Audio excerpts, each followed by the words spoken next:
Iran ने state of Hormuz को temporary basis पर बंद कर दिया है। समंदर में 30% का इलाका दुनिया की ऑयल और गैस जरूरतों को पूरा करता है। खाड़ी के इस हिस्से पर भारत 60% निर्भर है।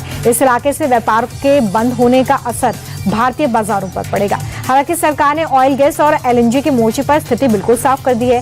सूत्रों का दावा है कि हमारे पास पहले से ही स्टॉक भरा हुआ है और इसलिए तेल की कीमतों में अस्थिरता का असर नहीं पड़ेगा।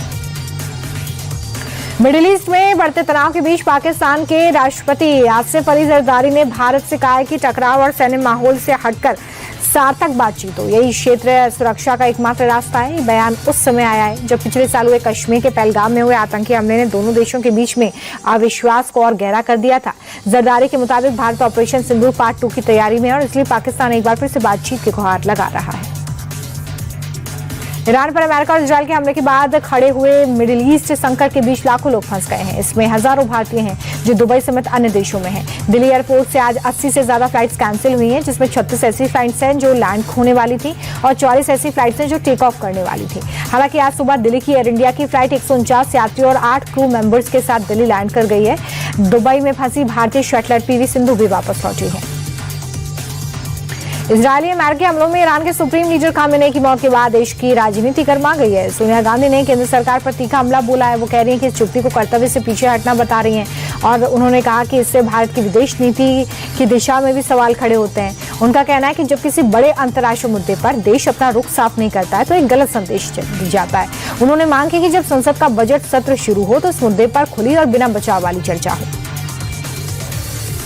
जम्मू कश्मीर में ईरान के सुप्रीम लीडर खामेनेई की मौत के विरोध में प्रदर्शन हो रहे हैं। बांदीपोरा के शादीपुरा में शिया समुदाय ने खामेनेई के पोस्टर लेकर प्रदर्शन किया है। इजरायल और अमेरिका द्वारा ईरान पर हमले में खामेनेई की मौत की खबरों के बाद देश के विभिन्न हिस्सों में शिया समुदाय के लोग सड़कों पर हैं। बांदीपोरा में प्रदर्शन के दौरान समुदाय के वरिष्ठ सदस्यों ने शांति बनाए रखने की अपील की। प्रदर्शन के दौरान भीड़ काफी उग्र दिखी। खामेनेई की हत्या के विरोध में जम्मू कश्मीर में प्रदर्शन के बाद दूसरे दिन भी पाबंदियां लागू हैं। स्कूल, कॉलेज, यूनिवर्सिटी बंद है।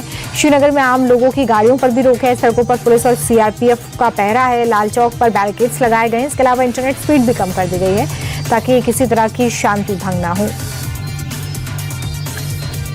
बीजेपी ने राज्यसभा के 9 उम्मीदवारों का नाम बता दिया है। भाजपा अध्यक्ष नितिन नवीन बिहार से राज्यसभा जाएंगे। इसके अलावा बिहार से शिवेश कुमार का नाम है।